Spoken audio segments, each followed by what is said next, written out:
नमो अरिहन्ताणम्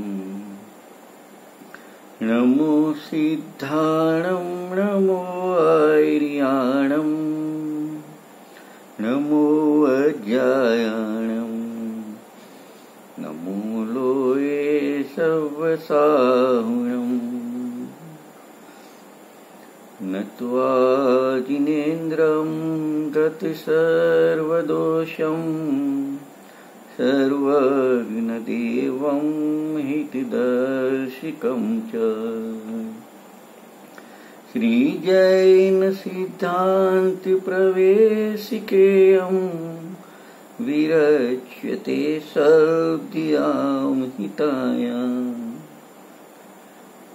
आदरणीय पंडित श्री गोपालदास जी बरैयाकृत श्री लघु जैन सिद्धांत प्रवेशिका એનો જે ત્રીજો અધ્યાય છે એમાં માગણાનું પ્રકરણ ચાલે છે. એમાં આપણે સંયમ માગણામાં આપણે ચર્ચામાં આવ્યા છીએ. આજે આપણે સંયમ માગણાની ચર્ચા કરીશું.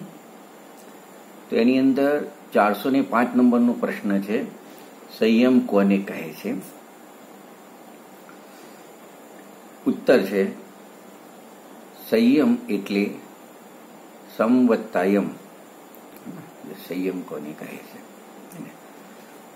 તો સમ એટલે સમ્યક પ્રકારે અને યમ એટલે યમ અથવા નિયમ.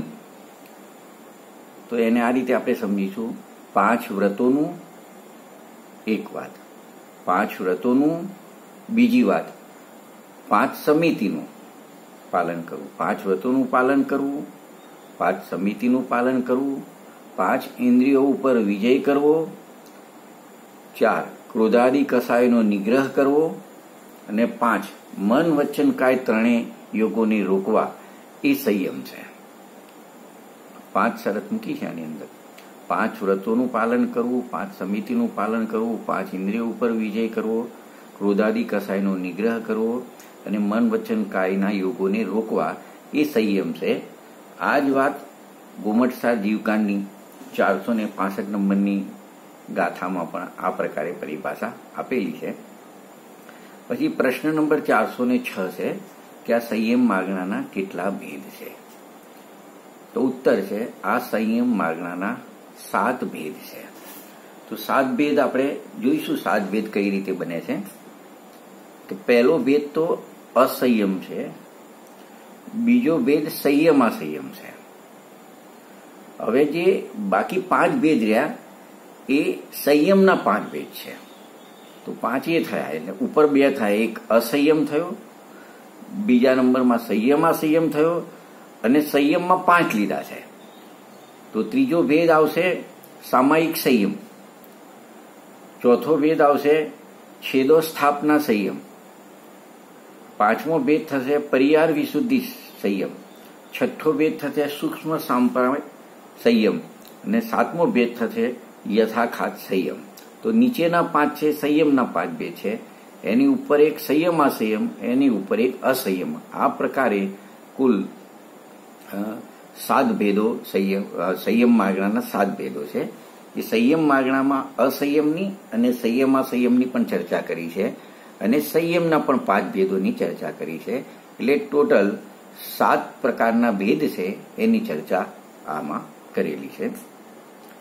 હવે આપણે આમાં સમજવા માટે, આ ભેદોને સારી રીતે સમજવા માટે આપણે અલગ અલગ પોઈન્ટથી એની ચર્ચા કરીશું. તો આપણે પહેલા પોઈન્ટમાં એવી ચર્ચા કરીશું સંયમ માર્ગના સંબંધમાં કે આ 7 ભેદ છે એ કયા ગુણસ્થાને જોવા મળે છે. તો એના માધ્યમથી આપણે થોડો સંયમનો પરિચય કરીશું, આ સંયમ માર્ગનો પરિચય કરીશું. તો જો એમાં આપણે પહેલો ભેદ છે અસંયમ નામનો છે 7માંથી. તો એ સીધી વાત છે કે અસંયમ એટલે નહીં, સંયમ નથી, એ બધા જીવો એની અંદર આવશે. એટલે સંયમ વગરના જીવો એમાં આવશે. એક વાત આવી. તો આપણે ગુણસ્થાનના માધ્યમથી જોઈએ તો સંયમ વગરના જીવો કયા કયા ગુણસ્થાનના છે અથવા કયા ગુણસ્થાનથી સંયમ શરૂ થાય છે? તો એમાં પહેલા ગુણસ્થાનથી ચોથા ગુણસ્થાન સુધીના જે જીવો છે એ બધા જીવો અસંયમી હોય છે. પહેલા ગુણસ્થાનથી ચોથા ગુણસ્થાનના બધા જીવો અસંયમી હોય છે. પછી આવશે નંબર 5મા ગુણસ્થાનનો. તો જે બીજો ભેદ છે સંયમાસંયમ, તમે સમજો બીજો ભેદ કયો છે? સંયમાસંયમ. 7 ભેદમાં બીજો ભેદ સંયમાસંયમ છે. એનો મતલબ સંયમ અને અસંયમ. એનો મતલબ થોડો તો સંયમ છે અને થોડો અસંયમ છે. એને એમ પણ કહેવાય દેશ સંયમ, દેશ અસંયમ. એટલે એને અલગ અલગ નામથી આપણે દેશ વિરત અને દેશ અવિરત એવું પણ આપણે એને કહી શકીએ. આ રીતે અલગ અલગ નામથી આ બીજા ભેદની આપણે ઓળખાણ કરીએ. તો જે અહીંયા સંયમમાં સંયમ નામ આપ્યું છે સંયમ માગણામાં બીજા ભેદનું, એનો મતલબ થોડો સંયમ હોય અને થોડો અસંયમ હોય. તો એ કયા જીવો છે? એવા જીવો કે જ્યાં થોડો સંયમ છે પણ પૂરો સંયમ નથી. તો એ 5મા ગુણસ્થાનવાળા જીવોને થોડો સંયમ હોય છે, એટલે એમને દેશ સંયમ અથવા દેશ વિરત કહેવામાં આવે છે. તો આ બીજા ભેદ 5મા ગુણસ્થાને આવશે.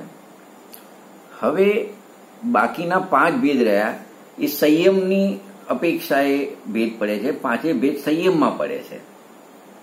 તો એ સંયમના જે 5 ભેદ છે એમાં પહેલો ભેદ છે સામાયિક સંયમ અને બીજો ભેદ છે છેદો સ્થાપના સંયમ. તો આ કયા ગુણસ્થાને આ પ્રકારના ભેદ જોવા મળશે સંયમ માગણાના? તો આ બંને સામાયિક સંયમ અને છેદો સ્થાપના સંયમ, આ 2 ભેદ 6થી લઈને 9મા ગુણસ્થાન સુધી આ 2 પ્રકારના ભેદ જોવામાં આવે છે. હવે એ જ સંયમનો ત્રીજો ભેદ આવ્યો. એ પરિહાર વિશુદ્ધિ સંયમ નામનો ત્રીજો ભેદ છે. સંયમના 5 ભેદમાં એ 6થા ગુણસ્થાન ને 7મા ગુણસ્થાન વખતે પરિહાર વિશુદ્ધિ નામનો સંયમ મુનિરાજોને હોય છે. તો 3 ભેદ થયા સંયમના: સામાયિક સંયમ, છેદો સ્થાપના સંયમ અને પરિહાર વિશુદ્ધિ સંયમ. એ ત્રીજો ભેદ થયો. હવે આપણે એનો ચોથો ભેદ લઈશું. એનું નામ છે સૂક્ષ્મ સાંપ્રાય સંયમ. સૂક્ષ્મ સાંપ્રાય સંયમ એ ચોથો ભેદ 10મા ગુણસ્થાને હોય છે. તો આ પ્રમાણે આપણે 1 થી 10 ગુણસ્થાનનો આ રીતે સમાવેશ કર્યો. હવે જે 5મો ભેદ છે સંયમનો અને સંયમ માગણાનો 7મો છેલ્લો ભેદ, એનું નામ છે યથાખ્યાત ચારિત્ર સંયમ. યથાખ્યાત ચારિત્ર સંયમ એ અંતિમ ભેદ છે. એ 11મા ગુણસ્થાને હોય છે. એ 11માને ગુણસ્થાને હોય છે. તો આમ કુલ સંયમ માગણાના કેટલા ભેદ થયા? 7 ભેદ થયા.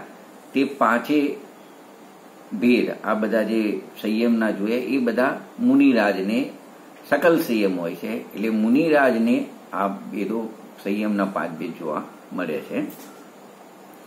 હવે આપણે આમાં થોડી આ 7 ભેદ વાળા જે જીવો છે, મતલબ કયા કયા જીવોને આ બધા 7 ભેદ હોય છે, તો એ જીવોના માધ્યમથી આપણે થોડી વિશેષતા આપણે જોઈશું. તો જો આ 7 ભેદમાં પહેલો ભેદ હતો આપણો અસંયમ માગણા નામનો ભેદ હતો. તો એ અસંયમ માગણામાં કયા કયા જીવો લઈશું? તો આપણે ત્યાં લીધું હતું કે 1 થી 4 ગુણસ્થાન વાળા જીવો બધા અસંયમી જીવો છે. તો એમને અસંયમી જીવ કેમ કીધા?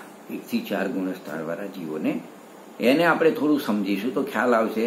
1 થી 4 ગુણસ્થાનમાં અસંયમ માર્ગના ઘટે છે. તો એને સમજવા માટે આપણે એને લઈશું કે જે 14 જીવ સમાસ છે. 14 જીવ સમાસના ભેદ છે. સમાસના 14 પ્રકારના ભેદ છે, એટલે 14 જીવ સમાસ કહેવામાં આવે. તથા 28 ઇન્દ્રિયોના વિષયો કહેવામાં આવે છે. 28 પ્રકારે ઇન્દ્રિયના વિષયો કહેવામાં આવે છે. તો જે આ 14 જીવ સમાસ અને 28 ઇન્દ્રિયના વિષયો, તેનાથી જે વિરત નથી એ બધા જીવો, એટલે કે એનાથી અવિરત છે, એ બધા જીવો અસંયમી જીવ છે. તો એ એવા જીવો પહેલા ગુણસ્થાનથી ચોથા ગુણસ્થાન સુધીના એ જીવો હોય છે. આ ગોમટસાર જીવકાંડનો 478 અને 479 નંબરની ગાથાના આનો આ પ્રકારે અર્થ કરેલો છે અને આ રીતે એનો ઘટિત થાય છે. તો આપણને એમ થાય કે 14 પ્રકારના જીવ સમાસ છે એ કઈ રીતે પડતા હશે સમાસના 14 પ્રકારના ભેદ? તો બહુ સિમ્પલ છે. એમાં આપણે જે 5 ઇન્દ્રિય જીવ બોલીએ છે ને, 1 ઇન્દ્રિય, 2 ઇન્દ્રિય, 3 ઇન્દ્રિય, 4 ઇન્દ્રિય ને પંચેન્દ્રિય, એ પ્રકારે આપણે 5 પ્રકારના ઇન્દ્રિયોની અપેક્ષા આપણે જે 5 ભેદ આપણે જોયા હતા. તો એ 5માં આ 5 બાદર તો છે, આ 5 કેવા છે? બાદર તો છે, પણ 1 ઇન્દ્રિય જીવ છે એમાં બાદરની સાથે સાથે 1 ઇન્દ્રિય સૂક્ષ્મ મૂકીશું એટલે 6 ભેદ થઈ જશે. 6 ભેદ થઈ જશે. હવે આ 5 માં 1 થી 4 છે એ તો નિયમથી સંઘની હોય છે, અને પંચેન્દ્રિય જીવ અસંગનીય હોય છે 1 થી 4 તો, અને પંચેન્દ્રિય જીવ અસંગનીય હોય છે ને સંગનીય હોય છે. તો આપણે એક સંઘની પંચેન્દ્રિય ઉમેરીશું તો 6 ને 1 7 થઈ જશે. મતલબ કેવી રીતે થયા?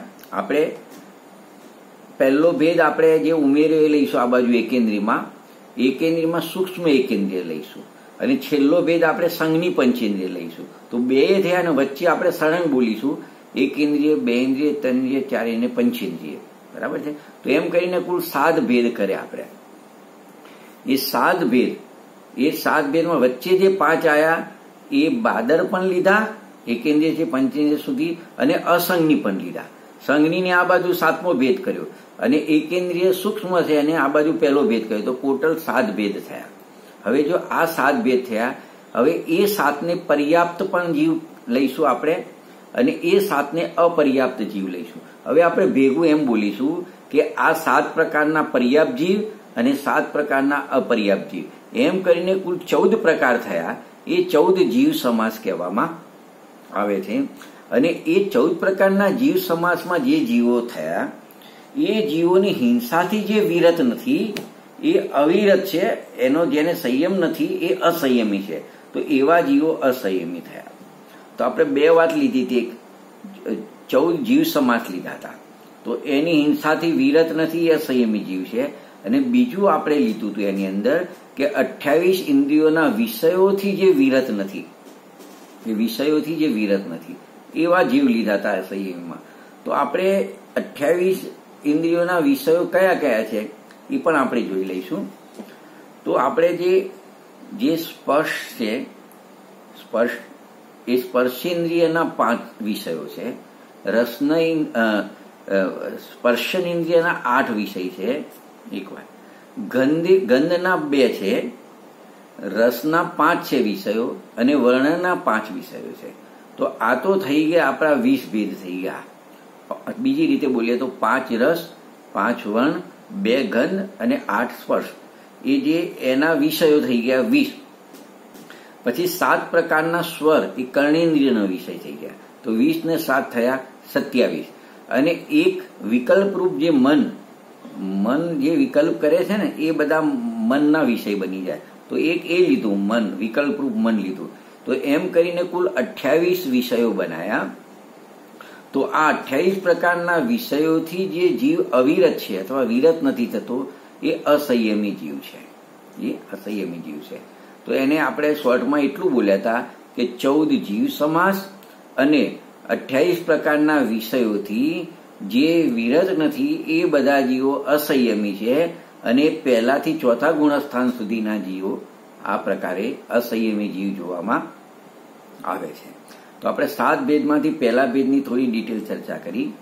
હવે એનો એક બીજો ભેદ લઈશું જે સંયમ ભેદ છે. અને આપણે એને જોયું હતું એ પંચમ ગુણસ્થાનવર્તી જે જીવ છે એ આ સંયમ ભેદ માર્ગણાનો એને હોય છે. તો સમજો કે એવા જીવોને આપણે કઈ રીતે ઓળખીશું પંચમ ગુણસ્થાનવાળા જીવોને? તો જો એને 12 પ્રકારના વ્રત એને જીવનમાં જોવામાં આવે છે. એક તો પહેલો નિયમ તો એને 12 પ્રકારના વ્રત છે, એ સમ્યક તો સહિત હોવું જોઈએ. 2 વાત થઈ. અને એ કરમ નિજરાના ધારી, મતલબ એને સાચી નિજરા થતી હોય છે કે એને 2 કસાય ચોકડીના અભાવપૂર્વકની એને વિતરાગતા છે, તો એટલી એને નિરંતર શું થતી હોય છે? નિજરા થતી હોય. એટલે આપણે ત્રણ મુખ્ય પોઈન્ટ લઈશું. આ સંયમ પંચમ ગુણસ્થાનવર્તી સંયમ માર્ગણાવાળા પંચમ ગુણસ્થાનવર્તી જીવની ઓળખાણ કરીશું. એક તો સમ્યક્ત્વનો ધારી છે, સમ્યક્ત્વ સહિત છે. બીજું 12 પ્રકારના વ્રતોથી સંયુક્ત છે, 2 વાત. ત્રીજી વાત કે એને 2 કસાય ચોકડીની નિરંતર શું થઈ રહી છે, નિજરા થઈ રહી છે. ભલે એ સામાયિક આદિ પ્રવૃત્તિમાં લાગે હોય, મતલબ કે એ કોઈ એના ભૂમિકા પ્રમાણે યોગ્ય અને બહારના વેપાર ધંધા આદિ વિષયોમાં લાગેલો હોય, પણ એ જીવને નિરંતર 2 કસાય ચોકડીના અભાવની વિતરાગતા એટલે એની નિજરા, એ કર્મોની નિજરા થતી હોય છે. તો એવો જીવ છે.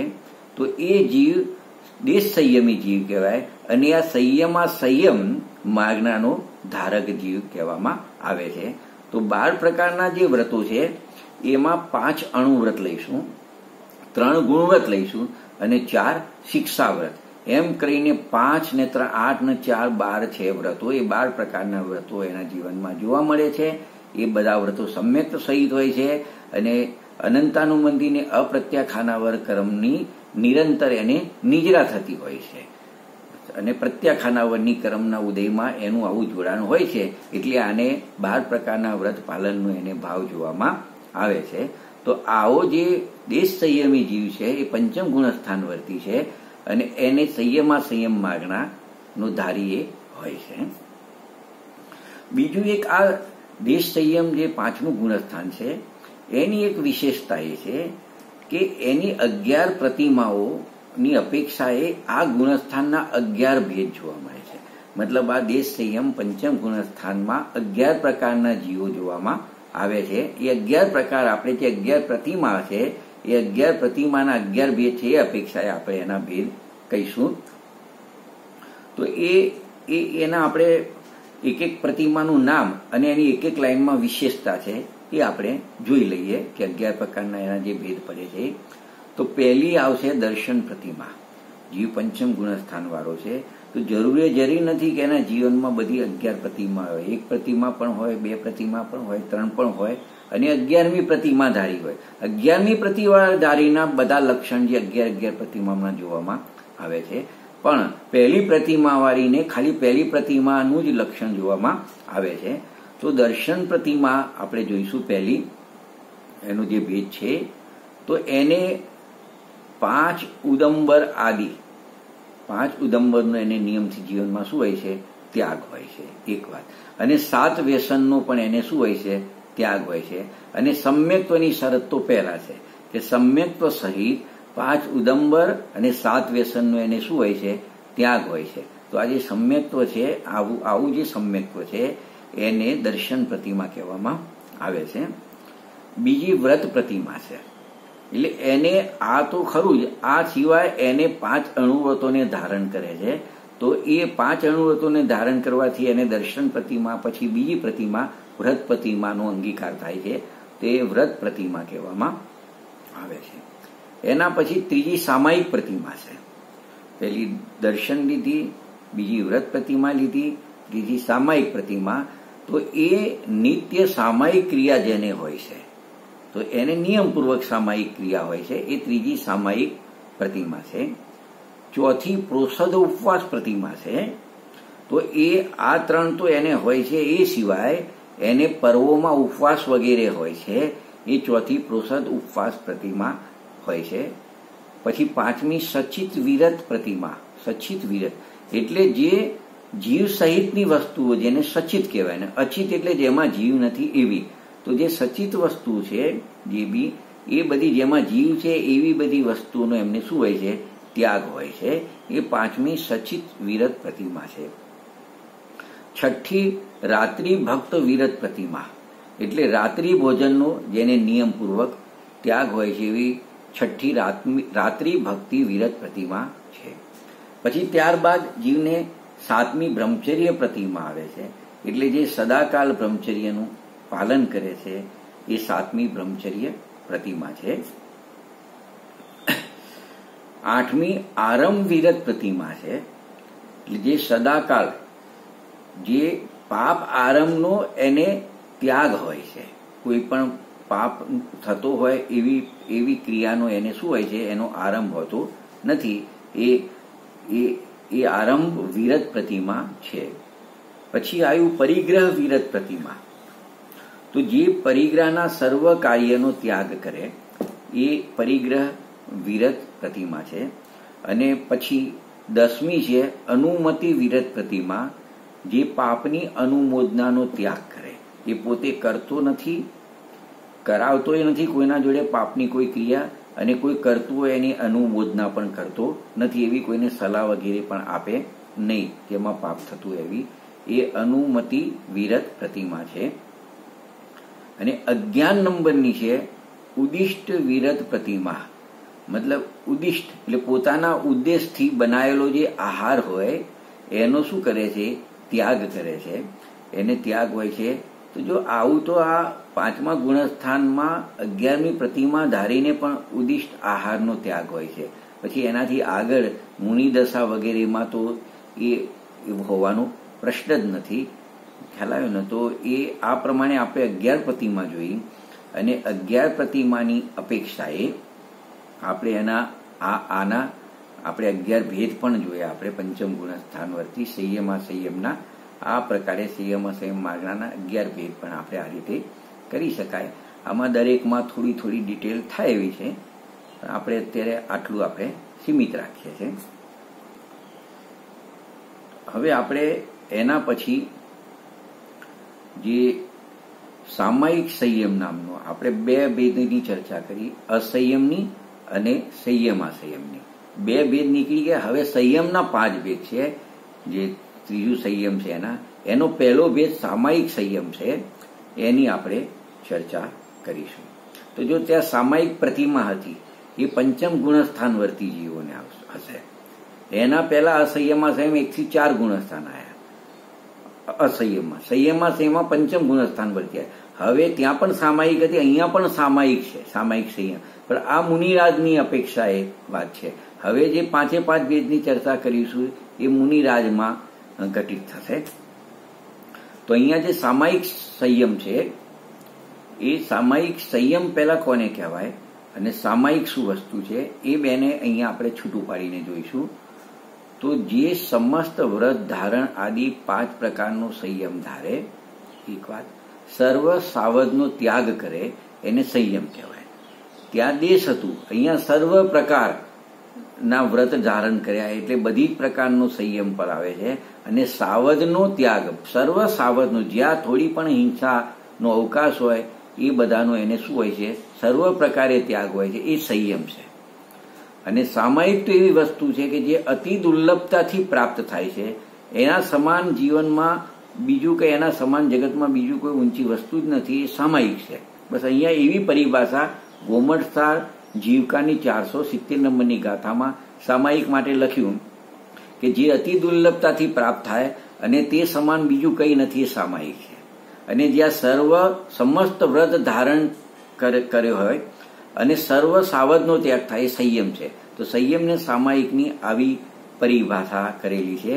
અને જે આવું પાડે છે, આવો સંયમને સામાયિક પાડે છે, એ સામાયિક સંયમી જીવ છે. એ કયો જીવ છે? સામાયિક સંયમી જીવ છે. મતલબ આમ 3જા નંબરનો 7 ભેદની સળંગ ચર્ચા કરીએ તો 3જા નંબરનો ભેદ થયો, ચાલો ને. અને સંયમની અલગથી ચર્ચા કરીએ તો પહેલો ભેદ થયો. હવે એ સંયમનો બીજો ભેદ ખ્યાલ આવે ને, છેદો સ્થાપના સંયમ. એ પણ ગોમટસાર જીવકાનમાં 471 નંબરની ગાથામાં એની ચર્ચા કરી છે આ મુનિરાજ માટે, કે જે સામાયિક ચારિત્રનો ધારક જીવ છે. આપણે જે જોઈએ ને સામાયિક ચારિત્રનો ધારક જીવ પ્રમાદથી સ્ખલિત થઈ જાય, સાવધ ક્રિયાને પ્રાપ્ત થાય, તો તે પર્યાયનું પ્રાયશ્ચિત વિધિ વડે એનું છેદન કરે. એનો છેદ તો થઈ ગયો, પણ વિધિ વડે, પ્રાયશ્ચિત વિધિ વડે પહેલા એનું છેદન કરે અને પોતાના આત્માને વ્રત ધારણ આદિ 5 પ્રકારના યમરૂપ ધર્મમાં સ્થાપન કરે, તે જીવ છેદો સ્થાપના સંયમી જીવ છે. મતલબ શું કે છે કે એને જે કોઈ બી દોષ લાગ્યા એના, તો એ પ્રાયશ્ચિત વિધિ વડે પહેલા એનો છેદ કરે અને પછી 5 પ્રકારના યમરૂપ એને વ્રત ધારણનું પાછું શું કરે? સ્થાપન કરે. એ છેદો સ્થાપના સંયમી છે. હવે એને તપના માધ્યમથી સમજીએ કે કોઈ તપ કરી રહ્યા છે મુનિરાજ, અને તપ કરતા તપમાં કોઈ દોષ લાગી ગયો, તો તો તપનો વિચ્છેદ થયો, તો એ દોષને દૂર કરવા માટે તપનું ઉપસ્થાપન કરે, ફરી વ્યવસ્થિત રીતે એનું સ્થાપન કરે, એટલે કે નિર્દોષ સંયમમાં આત્માને ફરી સ્થાપિત કરે. તો છેદ થયો અને પછી એનું શું થયું? સ્થાપન થયું. તો એ છેદો સ્થાપના સંયમી જીવ કહેવામાં આવે છે. હવે પરિહાર વિશુદ્ધિ નામનો ભેદ છે, ત્રીજો, સંયમનો ત્રીજો ભેદ પરિહાર વિશુદ્ધિ. આમ સળંગ પાંચમો થશે. તો એ પરિહાર વિશુદ્ધિ મુનિરાજના જીવનમાં કેવી રીતે આવે છે? તો એ ગોમટસાર જીવકાની 472 અને 473 નંબરની ગાથા પ્રમાણે આપણે જોઈશું કે પહેલા પરિહાર વિશુદ્ધિ સંયમી જીવ કેવી રીતે બને છે. તો જો ત્યાં એવું લખ્યું છે કે જે જીવ 30 વર્ષ સુધી દીક્ષા ધારણ કરે, 30 વર્ષે શું કરે? દીક્ષા જાય. 30 વર્ષ સુધી ભલે રાજપાટ જે હોય એ ભોગવે વ્યવસ્થિત રીતે, સારી રીતે. 30 વર્ષ પૂરા થાય એટલે દીક્ષા ધારણ કરે. પછી તીર્થંકરના પાદમૂળમાં, તીર્થંકરની સમીપમાં પાદમૂળમાં પ્રત્યાખાન, એ પૂર્વનું નામ છે. પ્રત્યાખાન એ જે 14 પૂર્વ આવે છે ને, એમાં 9મું પૂર્વનું નામ છે પ્રત્યાખાન. એટલે પ્રત્યાખાન નામના 9મા પૂર્વનો પાઠી થાય. એમના પાદમૂળમાં એનું પઠન પાઠન કરે, એનો પાઠી બને. 9મા પ્રત્યાખાન નામના પૂર્વનો પાઠી બને. પછી 5 સમિતિ અને 3 ગુપ્તીના ધારી હોય અને સદા હિંસારૂપ સાવધનો પરિહાર કરે. એ સામાયિક આદિ 5 સંયમોમાં રહે. બસ એ જીવને પરિહાર વિશુદ્ધિ સંયમી જીવ કહેવામાં આવે છે.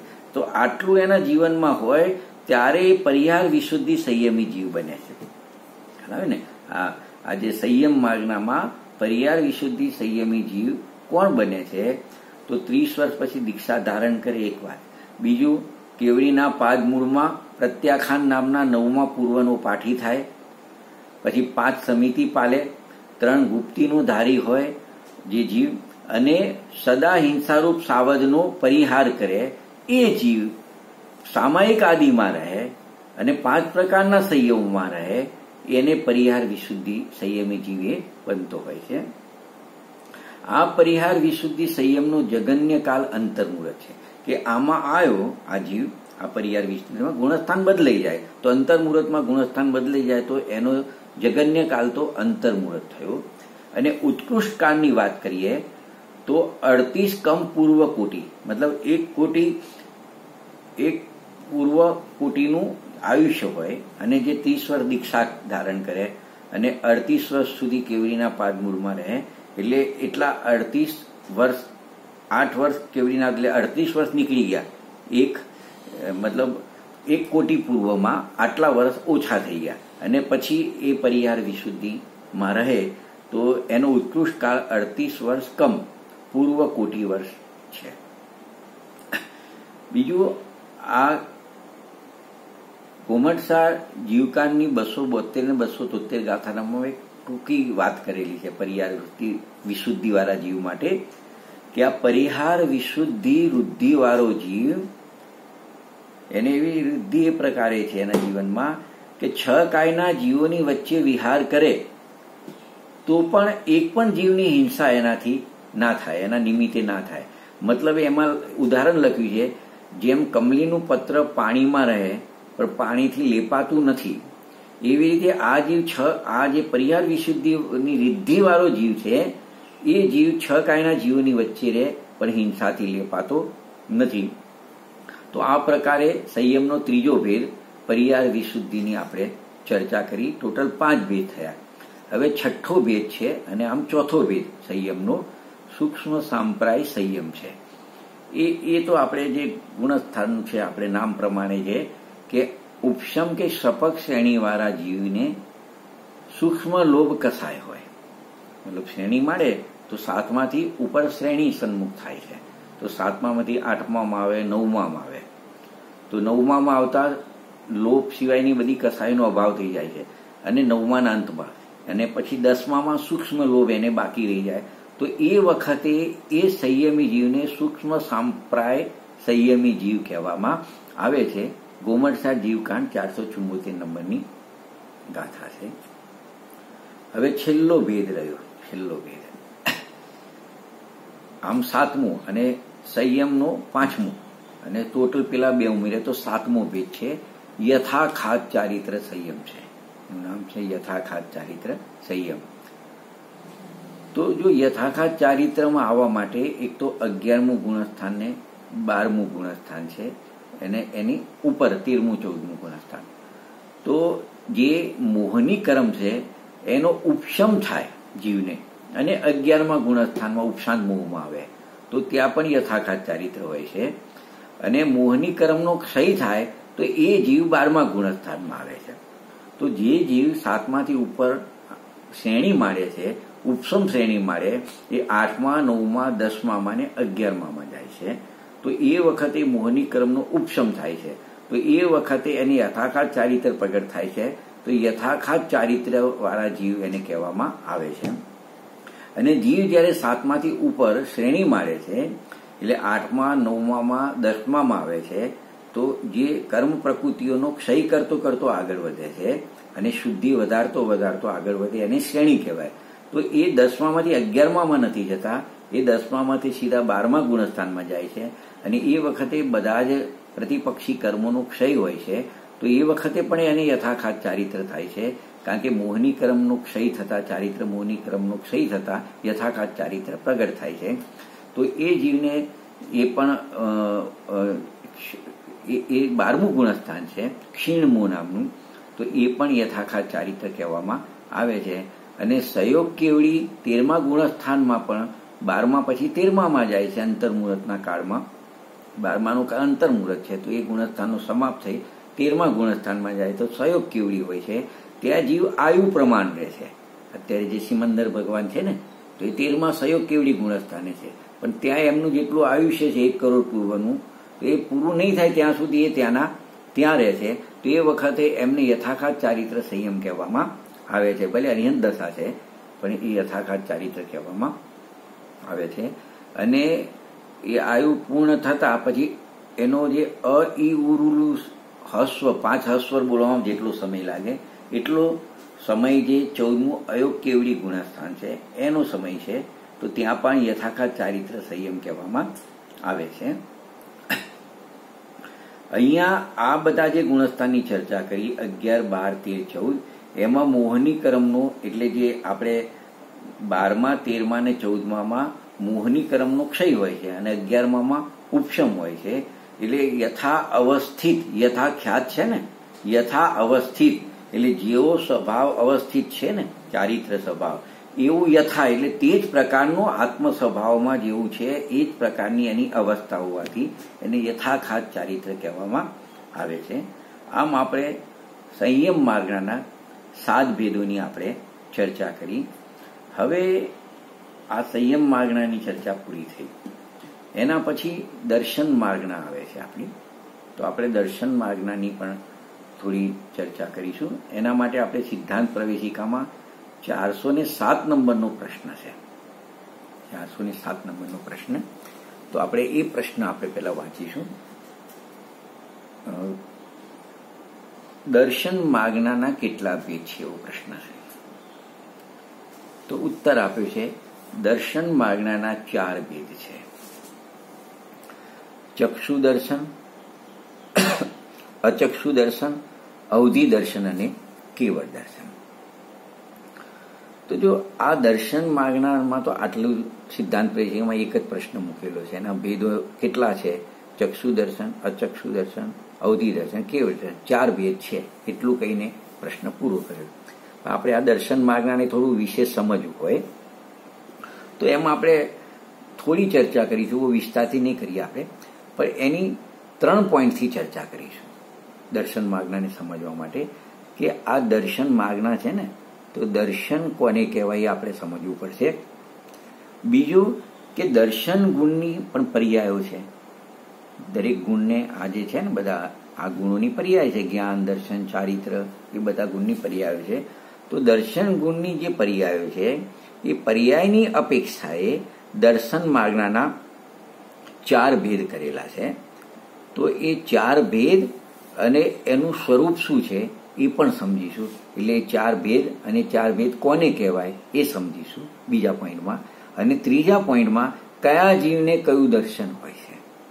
ચક્ષુ દર્શન કોને હોય, અચક્ષુ દર્શન કોને હોય, અવધિ દર્શન કોને હોય અને કેવળ દર્શન કોને હોય. તો જે આ સિદ્ધાંત પ્રવેશિકામાં 4 પ્રશ્નો મૂક્યા એ દર્શન ગુણની 4 પર્યાયો છે.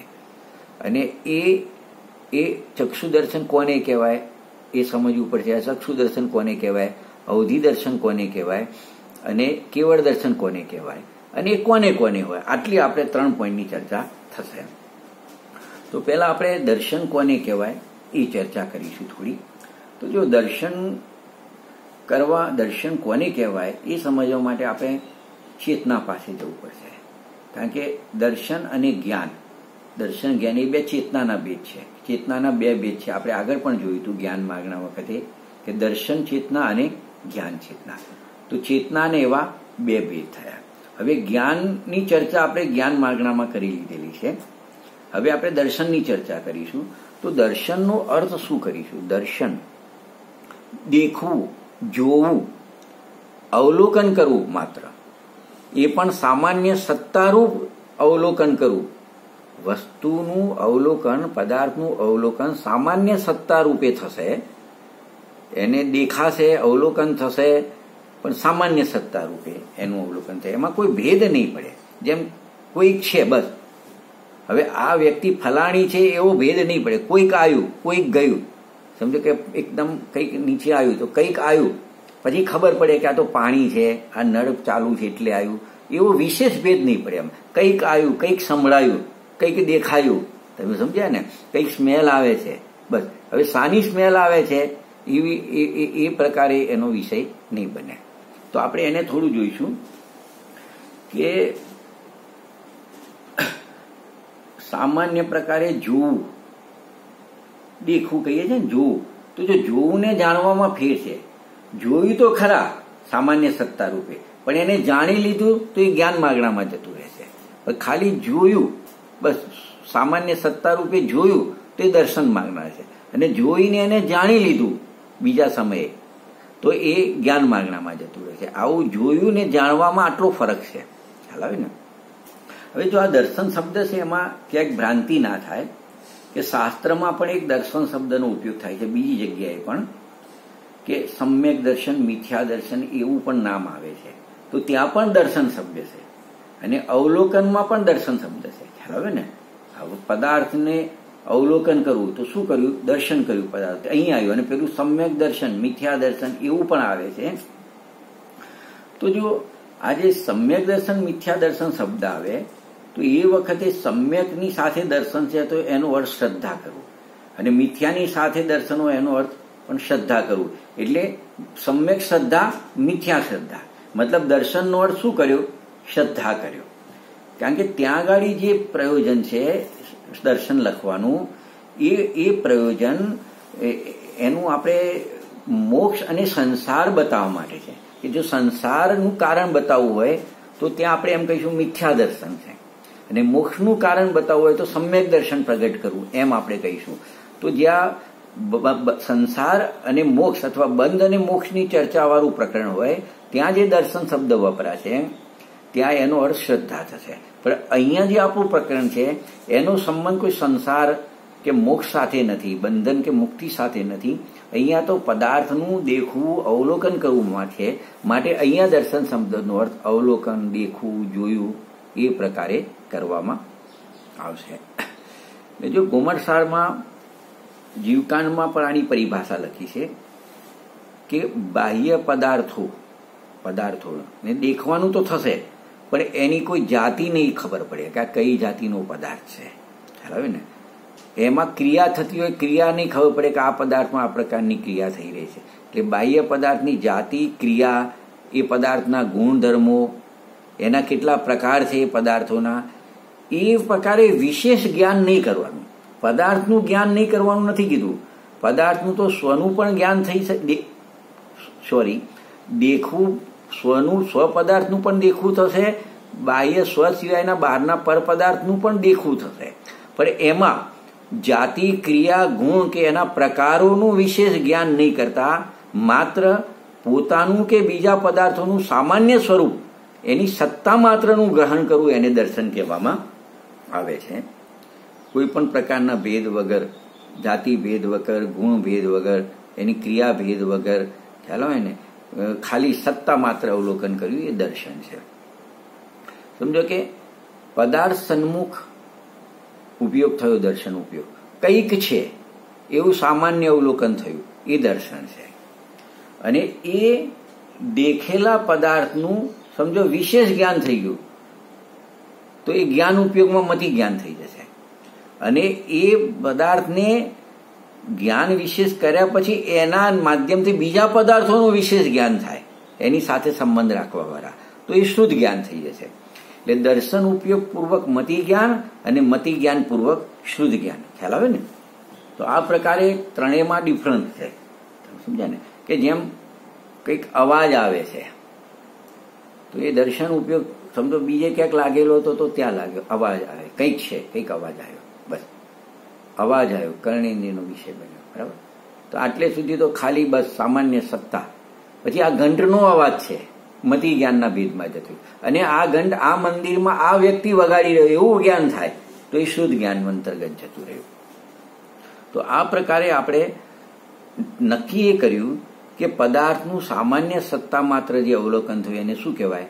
દર્શન કહેવાય છે. આ પહેલા પોઈન્ટની ચર્ચા કરી, દર્શન કોને કહેવાય. હવે આપણે બીજો પોઈન્ટ હતો કે દર્શન ગુણની જે પર્યાયો છે, 4 પર્યાયો છે, એ અપેક્ષાએ દર્શન માગણાના કેટલા ભેદ થાય? તો જે આપણો મૂળ પ્રશ્ન છે એ આવી જાય છે આમાં કે એના 4 ભેદ છે. એક ચક્ષુ દર્શન, અચક્ષુ દર્શન, અવધિ દર્શન ને કેવળ દર્શન. હવે એ 4 ભેદો પડે છે તો એ ચારે ભેદ કેવી રીતે પડે છે? તો એમાં પહેલા ચક્ષુ દર્શનની ચર્ચા કરીશું, અથવા એમ કહી શકાય ચક્ષુ દર્શન કોને કહેવાય? તો જો 5 ઇન્દ્રિયો છે અને મન છે, બરાબર છે, સંજ્ઞી પંચેન્દ્રિય.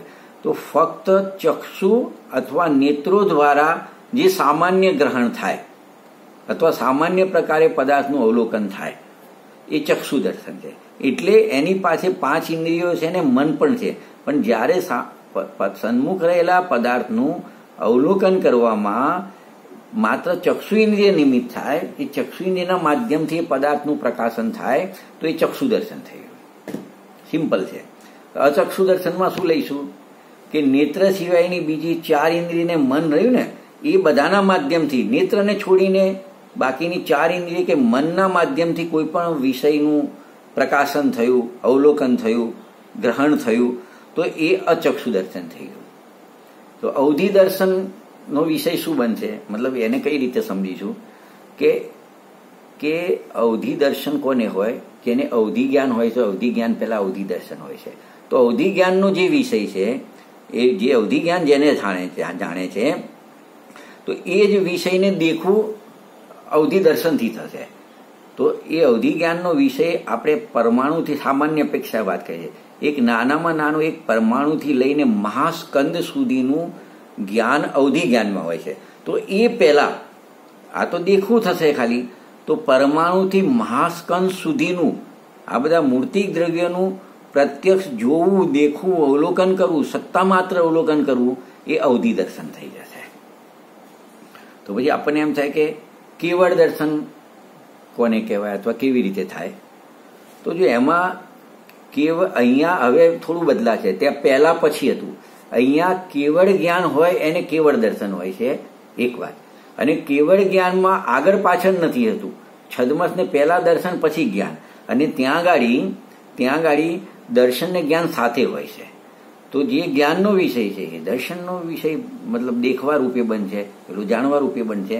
તો જ્ઞાન તો લોકાલોકના સમસ્ત દ્રવ્યોને જાણે છે, જેમ છે એમ જાણે છે, દ્રવ્ય ગુણ પર્યાય વિશેષ. પણ અહીંયા દર્શનમાં શું થશે કે લોકાલોકમાં રહેલા સમસ્ત દ્રવ્યોને સત્તા માત્ર જોવી, દેખવી અથવા સ્વ અને પરની સત્તા માત્રનું અવલોકન કરવું એ કેવળ દર્શન છે. હવે અંતિમ જે પોઈન્ટ તો આપણો કે કયા જીવને કયું દર્શન હોય એની આપણે ત્રીજા પોઈન્ટની ચર્ચા કરીશું. તો એકેન્દ્રિયથી લઈ 3 ઇન્દ્રિય એટલે 1 ઇન્દ્રિય વાળા જીવ, 2 ઇન્દ્રિય વાળા અને 3 ઇન્દ્રિય જીવ વાળાને અચક્ષુ દર્શન જ હોય. કેમ કે હજુ ચક્ષુ એમને છે જ નહીં, ચક્ષુ ઇન્દ્રિય હોતી જ નથી, તો એના નિમિત્તે એવો ક્ષયોક્ષમ જ્ઞાન થવાનો પણ પ્રશ્ન નથી. તો 1 ઇન્દ્રિય, 2 ઇન્દ્રિય, 3 ઇન્દ્રિય જીવોને અચક્ષુ દર્શન હોય છે. 4 ઇન્દ્રિયોને અને સંજ્ઞી અસંજ્ઞી પંચેન્દ્રિયોને ચક્ષુ દર્શન પણ હોય છે અને અચક્ષુ દર્શન પણ હોય છે, બંનેને હોય છે, બંને દર્શન હોય છે. અને સંજ્ઞી પંચેન્દ્રિય જીવો પણ જે અવધિ જ્ઞાની છે એવા જીવોને અવધિ દર્શન પણ હોઈ શકે છે. અને 13મા અને 14મા ગુણસ્થાનમાં રહેલા અરિહંત પરમષ્ટિને, અરિહંત ભગવાનને કેવળ દર્શન હોય છે. હવે જો અહીં આપણે માત્ર સંસારી જીવો 14મા ગુણસ્થાન સુધીના જીવોનું વર્ણન કર્યું, એટલે આપણે સિદ્ધને લીધું નથી, એ સિવાયના બીજા જીવોનું આપણે વર્ણન કર્યું. તો આ પ્રમાણે આપણે આજે 2 માર્ગનાની ચર્ચા કરી, સંયમ માર્ગના અને દર્શન માર્ગના. એના પછી આવે છે લેસ્યા માર્ગના આવે છે. તો એની ચર્ચા આપણે આગળના સ્વાધ્યાયમાં કરીશું. અહીં આપણે વિરામ લઈએ છીએ. જય જિનેન્દ્ર.